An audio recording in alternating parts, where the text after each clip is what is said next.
Ciência e religião. Eterno conflito ou possibilidade de conciliação e respeito? No Brasil, onde mais de 86% da população é cristã, compreender como as escolas ensinam a relação entre ciência e religião é crucial para uma formação de qualidade dos alunos, para que eles possam lidar com o conhecimento de forma crítica. Mas como será que esses livros didáticos conseguem apresentar essa relação entre ciência e religião? E será que esses livros trazem imprecisões históricas? Ou quais abordagens mais equilibradas acerca de religião presente nesses livros? Para responder essas questões, hoje a gente vai conversar com o Lucas Miranda e eu convido você a acompanhar essa entrevista.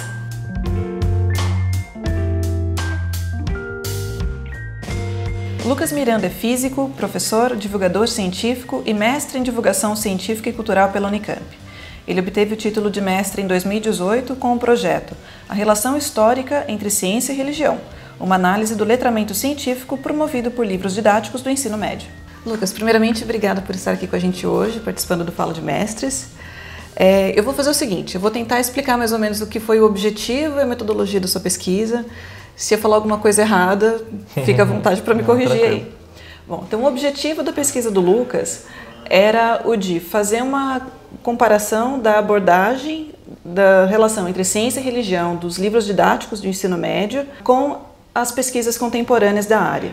Aí o que ele fez? Ele pegou então, ele analisou 30 livros didáticos, do ensino médio público, que são livros recomendados pelo Ministério da Educação no Plano Nacional do Livro Didático dos anos de 2014, 2015 e 2016. Eram livros das disciplinas de Biologia, Filosofia, Sociologia e História. Desses 30 livros, ele conseguiu identificar e analisar 210 trechos dessas diferentes disciplinas e daí surgiram algumas observações bem interessantes. Lucas, antes da gente falar um pouco aí da sua pesquisa em si, eu acho que, assim como muitas outras pessoas, aprendi na escola que religião e ciência não se misturam. Então, assim, a gente aprende sobre evolução na aula de biologia, sobre a origem do universo na aula de física, e se em algum momento alguma informação entra em conflito com a crença de algum aluno, o aluno era recomendado resolver aquilo em casa com os pais, e, enfim, não na escola. E eu achei interessante então a sua pesquisa porque parecem que existem outras abordagens que não ressaltem necessariamente esse conflito entre religião e ciência. E aí na sua pesquisa você diz que faz essa comparação então das abordagens dos livros didáticos com o estado de arte das pesquisas contemporâneas. O que dizem essas pesquisas contemporâneas e o que se pensava antes? Bom, primeiro, obrigado pelo convite, é muito bom estar aqui conversando sobre esse assunto. O que a gente tem hoje, essa é uma área de estudos muito recente, relativamente recente. Então a gente tem ali, por volta da década de 60, um pesquisador que ganhou notoriedade nessa área, que é o Ian Barbour. Ele faz uma espécie de taxonomia das possibilidades de relação entre ciência e religião. Então ele vai dizer que são 4 possibilidades de relação entre ciência e religião. Uma delas é do conflito, a ideia de que ciência e religião estão em um eterno conflito e são inconciliáveis, e disputam o mesmo espaço.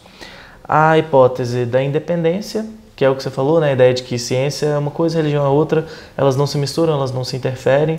Essa hipótese ganha muita força a partir dos estudos de um paleontólogo que chama Stephen Gould.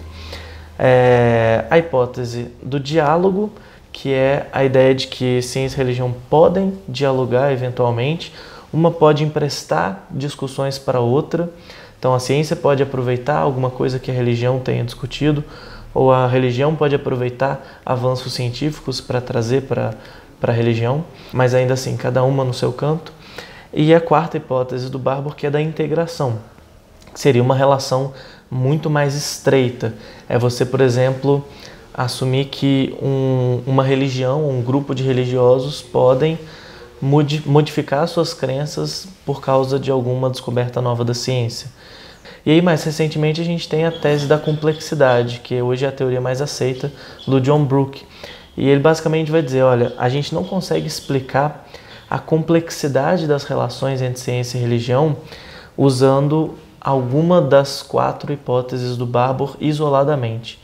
Porque ao longo da história, ciência e religião tiveram desacordos, acordos, entendimentos, desentendimentos, acomodações, atritos.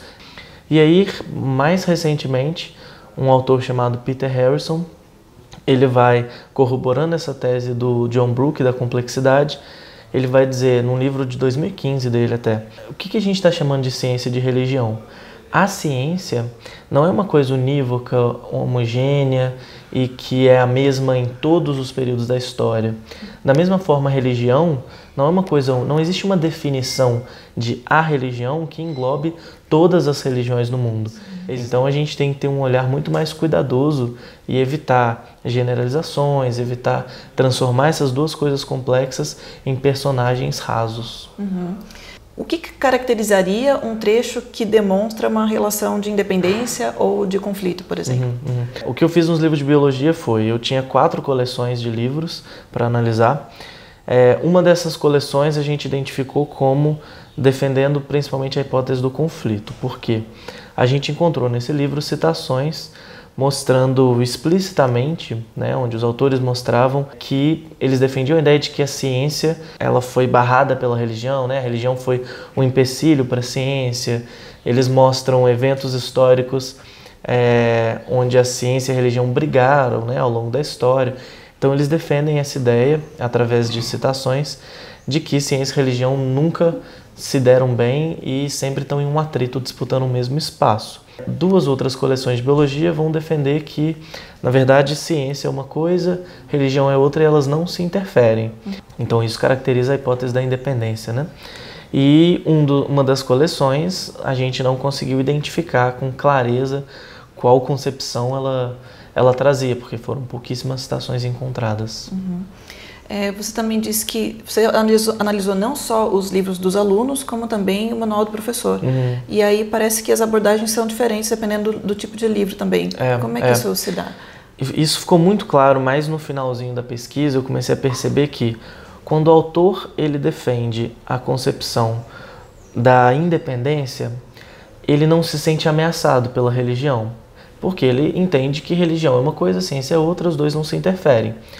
Então, o autor que defende a independência, ele vai falar pouco de religião, porque é uma coisa que não cabe a ele, e ele não vai falar mal, ele vai falar de uma forma respeitosa, porque ele não precisa desqualificar a religião não é uma ameaça para ele. Então, ele vai falar pouco e vai falar de uma forma respeitosa. E, inclusive, vai falar só no manual do professor, que é mais na forma de uma orientação. Olha, se algum aluno trouxer, você trate com respeito, mas mostra que a sua aula é de ciências. Agora, os autores que trazem uma concepção de conflito, esses já se sentem ameaçados pela religião.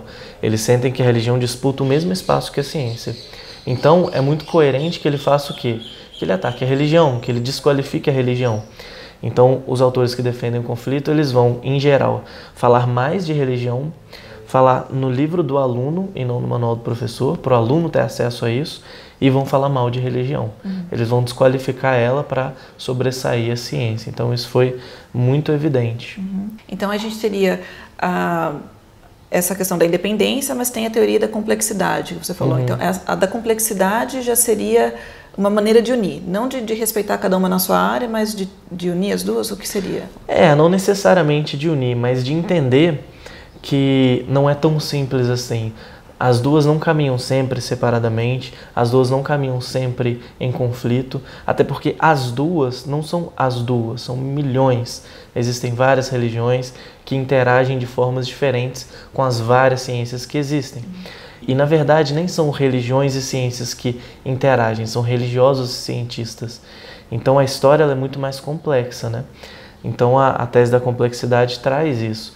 E por que a gente questiona, embora seja muito interessante a hipótese da independência por esse aspecto, ela tem os seus problemas, que o John Brooke, por exemplo, vai apontar. Ele vai falar, por exemplo, por que a hipótese da independência é um problema. Porque na prática não funciona assim. Os alunos, se você vai dar aula numa escola pública, um professor de biologia, qualquer professor de biologia de escola pública sabe do que eu estou falando. Ele vai lidar com alunos que trazem uma fortíssima bagagem religiosa. Ele simplesmente assumir que é separado não resolve o problema, porque no senso comum essas coisas já se misturam.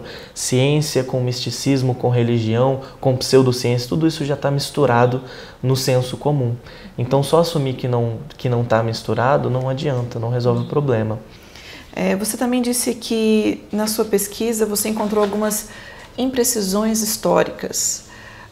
Quais imprecisões históricas identificadas nesses livros das diferentes disciplinas você achou assim mais graves ou que merecem algum destaque? Acho que a principal delas é a ideia de que a religião foi um empecilho para a ciência ao longo da história. Isso é muito falado, né? Quando na verdade muitos autores falam que a religião foi o maior mecenas individual da ciência, principalmente na Idade Média e principalmente da astronomia. Se você for ver as primeiras faculdades, né, criadas pela igreja, quem estudava na Idade Média era o clero, né? Não tinha mais ninguém preocupado em produzir conhecimento. Então, a religião ela foi um motor muito importante da ciência naquela época. Então, dizer que não, né, é um erro histórico. Tem vários exemplos. A gente vai ver também a história do Galileu. Muita gente usa o caso do Galileu para dizer que olha como a religião tentou silenciar a ciência. A história do Galileu é muito complexa, né? O Galileu não foi obrigado a abjurar as suas hipóteses lá, as suas teorias, porque a religião queria acabar com a ciência. Havia várias questões políticas na época, a Reforma Protestante. Então, é um caso muito mais complexo que precisa ser analisado com mais cuidado. Então, vários exemplos que são usados para dizer, olha como a ciência e a religião estão em atrito. Na verdade, são casos isolados ou leituras equivocadas de eventos históricos que hoje têm sido amplamente questionadas pelos historiadores. E você também disse que encontrou algumas abordagens equilibradas a respeito de religião. Assim, você consegue citar alguns exemplos para a gente? Em que momentos essas abordagens foram bem elaboradas? Sim. Foi interessante de ver que, assim, de todos os problemas encontrados, a gente encontra solução para esses problemas nesses próprios livros que eu analisei. Então, ao mesmo tempo que tem livros falando que a Idade Média foi a Idade das Trevas, porque a religião impediu o conhecimento de ser produzido, impediu a ciência, isso ninguém aceita hoje em dia, né? Ao mesmo tempo que tinha livro falando isso, tinha livro falando que, olha, a Idade Média foi uma idade muito produtiva, a religião colaborou muito com a ciência, a religião foi um importante mecenas da astronomia, por exemplo. Então, para cada problema que eu encontrei a solução nesses próprios livros. Então, a gente não pode dizer que esse é um conhecimento muito novo que está sendo produzido, que é um conhecimento que não é consensual, já é bem consensual entre os historiadores, tanto que ele já aparece nos livros didáticos. Mas nenhum livro ainda é totalmente livre desses problemas. Ainda um pouquinho agora sobre a conclusão da sua pesquisa, você diz o seguinte: ainda há muitas desinformações, problemas históricos, visões enviesadas e informações carentes de embasamentos sendo propagadas em livros didáticos de grande relevância e impacto nacional. Mas aí, como é que a gente poderia tentar resolver esse problema? Essa é uma pergunta muito difícil que, felizmente, eu não me propus a responder no mestrado. Mas o que eu tenho hoje para mim, né, de uma solução para isso, é investir numa formação de professores que seja mais atualizada, né? Eu penso às vezes para o doutorado, de fazer às vezes um manual mais didático, materiais para que se... porque realmente as pessoas não sabem disso, as pessoas não sabem que todos esses mitos históricos são mitos, né? Por exemplo, até hoje a gente vê professor contar aquela anedota do Galileu, que eu me lembro como se fosse ontem a minha professora contando, de que o Galileu abjurou a teoria dele na Inquisição lá, e aí depois ele sussurrou baixinho, mas a Terra se move sim. Sabe, quem ouviu isso, Nossa. gente? Como que até hoje o professor repete essa história, se é claramente inventada, né? Então eu acho que é investir mesmo na formação de professores, e eu aposto muito numa educação que não seja uma educação tão informativa, mas uma educação mais formativa. E isso não significa que a escola teria que assumir o compromisso de ensinar sobre religiões? Não, claro que não. Assim, é claro que tem escola que tem ensino religioso. Eu sou muito adepto de uma educação laica, mas não uma educação laica no sentido de anti-religião, mas no sentido mais plural possível, né? É ter espaço para que o aluno tenha a crença dele se ele quiser, não reprimir nenhuma crença que um aluno tenha, porque isso não vai ajudar em nada, isso só vai afastar ele da ciência, mas mostrar o que é a ciência, dar ferramentas para ele tomar suas próprias decisões. Bom, para você que acompanhou essa entrevista até agora, se você se interessou pela pesquisa do Lucas, é só dar uma olhada na descrição do vídeo que tem um link para a pesquisa dele. Claro que eu não posso encerrar sem antes a gente falar sobre as indicações de leitura do Lucas, né? Eu sempre peço para o entrevistado apresentar 2 obras que ele considerou assim, essenciais para a condução da pesquisa. Então, Lucas, o que você traz para a gente? Uma recomendação, que foi meu primeiro livro que eu li para entrar nesse campo de estudos, é um livro que chama Galileo Goes to Jail, do Ronald Numbers. E ele editou um livro, na verdade, com 25 mitos sobre relação entre ciência e religião. E é um livro muito didático para se começar a leitura sobre isso. E a minha outra recomendação, eu vou recomendar um livro de um geneticista talvez o mais famoso hoje do mundo, que é o Francis Collins, e ele é assumidamente um cristão. E ele escreveu um livro que chama The Language of God, a linguagem de Deus. O Francis Collins, nesse livro, ele vai mostrar como que ele, o principal geneticista do mundo, consegue conciliar o seu conhecimento de ponta de engenharia genética com a sua fé cristã. Então, eu gosto dessa leitura mais no sentido de ver que há possibilidade, né? E tem vários exemplos de cientistas que conciliam essas 2 coisas e que usam a religião como motivação para estudar a natureza, e que muitas vezes, diante de uma evidência contrária à sua crença, ele é capaz de abandonar a sua crença e ficar com a evidência. Maravilha, obrigada, Lucas. Valeu.